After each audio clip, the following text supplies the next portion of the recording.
এই পৃথিবী থাকার জায়গা নয়। কিয়ামতের সময় আল্লাহ তাআলা মালাকুল মাউতকে বলবেন সবার রূহ কবজ করে ফেলো, সবার, কেউ থাকবে না, সবার রূহ কবজ হয়ে যাবে। আল্লাহ মালাকুল মাউতকে বলবেন, মালাকুল মাউত কি অবস্থা? বলবে সব শেষ। মাইয়াবকা, কে বাকি? মালাকুল মাউত বলবে জিনেরা বাকি, যাদেরকে দেখা যায় না। আল্লাহ বলবেন জিনদেরকেও শেষ করে ফেলো, রূহ কবজ করো। মালাকুল মাউত আজরাইল জিনদের রূহ কবজ করবে। আল্লাহ এবার জিজ্ঞেস করবে, ইয়া মালাকাল মাউত আখবিরনি মাইয়াবকা, এবার বলো আর কে বাকি? মালাকুল মাউত বলবে, আল্লাহ মানুষগুলো সব শেষ, জিনগুলাও শেষ, এবার বাকি ইবলিশ শয়তান, ইবলিশরেও শেষ করো, ইবলিশও শেষ। আল্লাহ আবার জিজ্ঞেস করবেন, ইয়া মালাকাল মাউতি মাইয়াবকা, আর কে বেঁচে আছে বলো? মালাকুল মাউত বলবে, আল্লাহ আপনার কথা অনুযায়ী পৃথিবীর সব মানুষের রূহ কবজ করলাম, সব জিনদের রূহ কবজ করলাম, ইবলিসের রূহ কবজ করলাম, এখন আছে শুধু ফেরেশতারা। আছে কারা? যাও ফেরেশতাদের রূহ কবজ করো, ফেরেশতাদের রূহ কবজ হয়ে যাবে। এবার আল্লাহ জিজ্ঞেস করবেন, ইয়া মালাকাল মাউত আখবিরনি মাইয়াবকা। মালাকুল মাউত বলবে, আল্লাহ আপনার কথা মতো ধরে ধরে সব শেষ, ফেরেশতাও শেষ, 4 জন ছাড়া। কয়জন ছাড়া? জোরে বলেন, কয়জন ছাড়া? ইসরাফিল, জিব্রাইল, মিকাইল, আজরাইল। আল্লাহ এই 4 জন আমরা বাকি। আল্লাহ বলবে, যাও ইযহাব ইনতালিক ইলা জিবরিল ওয়াকবাদ রূহা, জিব্রাইলের রূহ কবজ করো।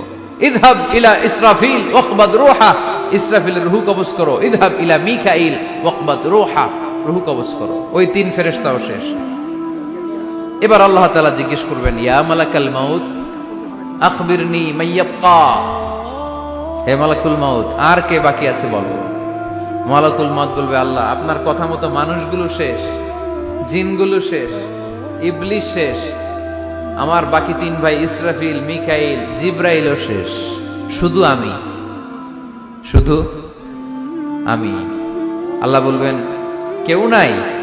মালাকুল মাউত বলবে, না আল্লাহ কেউ নাই। এবার আল্লাহ তাআলা বলবেন, মালাকুল মাউত তুমি তো সবাই রে মারছো, এবার তুমি মরো, এবার তুমি মরো, তুমি মরো। শোনার সাথে সাথে মালাকুল মাউতের কাঁপুনি ছুটে যাবে, খিঁচুনি এসে যাবে ভয়ে। আল্লাহ বলবেন, কাঁপুনি দিয়ে তো লাভ নাই, কারণ কুল্লু নাফসিন যায়িকাতুল। রব্বুল আলামিন বলবেন, মালাকুল মাউত কেঁদো না, এটাই দুনিয়ার বিধান, আমি আল্লাহর দেয়া বিধান, এটাই জন্মালেই মরতে হয়। যাও জান্নাত জাহান্নামের মাঝখানে একটা জায়গা আছে, জায়গাটার নাম হলো আরাফ। এই আরাফের মধ্যেখানে যে দাঁড়াও, ওখানে যে মালাকুল মাউত কাঁপতে থাকবে। মালাকুল মাউত বলবে, আল্লাহ সৃষ্টি শুরুতে যদি জানতাম, সৃষ্টি শুরুতে যদি জানতাম সবাইকে মৃত্যুদান করার পরে, রূহ কবজ করার পরে আমাকেও মরতে হবে, তাহলে এই কঠিন দায়িত্বের ব্যাপারে আপনার কাছে ক্ষমা চাইতাম। আজকে আমারও যে ভাগ্য বরণ করে নিতে হবে সৃষ্টির শুরুতে, আমি এটা কল্পনাই করতে পারিনি। আল্লাহ বলবেন, নো টক, মুত, ইয়া মালাকাল মাউত, মর, মরে যা, মুত, মরে যাও।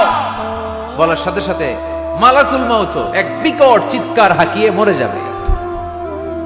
মালাকুল মাউতের চিৎকারটা সেদিন এত ভয়ঙ্কর হবে, বিষ্ণু ঈসা ইসলাম বলেন, ওই চিৎকারের আওয়াজ যদি পৃথিবীর মানুষেরা কান দিয়ে শুনতে পেত, তাহলে কিয়ামত সংগঠিত হওয়ার জন্য আলাদা করে ইসরাফিলের সিঙ্গার প্রয়োজন হতো না। ওই চিৎকারের আওয়াজে প্রতিটা মানুষ কানের পর্দা ফেটে ওই জায়গায় লাশ হয়ে পড়ে যেত। এবার ডানে বায়ে সামনে পেছনে উপরে নিচে কেউ নাই, একজন ছাড়া। জোরে বলতে হবে, তিনি কে? আল্লাহ তখন পৃথিবীকে একটা ডাক দিবেন, বলবেন, ইয়া দুনিয়া আইনা আনহারুকি, এই পৃথিবী তোর নদীগুলো কোথায়? ইয়া দুনিয়া আইনা আশজারুকি, এই পৃথিবী তোর গাছগুলো কোথায়? বটতলা। ইয়া দুনিয়া আইনাল জিবাল, তোর বড় বড় মাউন্ট এভারেস্ট পাহাড়, আলাস্কা পর্বতমালা, আলপস পর্বতমালা, এগুলো কোথায়? তুর পাহাড় আজকে কোথায়? ইয়া দুনিয়া আইনাল মুলুক, রাজা বাদশারা কোথায়, যারা ক্ষমতার দাপটে পা জমিনে ফেলতে চাইতো না? আইনাল জাবাবেরা, অত্যাচারী স্বৈর শাসকগুলো আজকে কোথায়? কোথায় আজকে? কোনো আওয়াজ নাই। আল্লাহ তখন হুঙ্কার দিয়ে বলবেন, লিমানিল মুলকুল ইয়াউম, who belongs the kingdom today. Allah চিৎকার দিয়ে বলবেন, আজকে ক্ষমতা কার? আওয়াজ করে বলেন, সেদিন ক্ষমতা কার?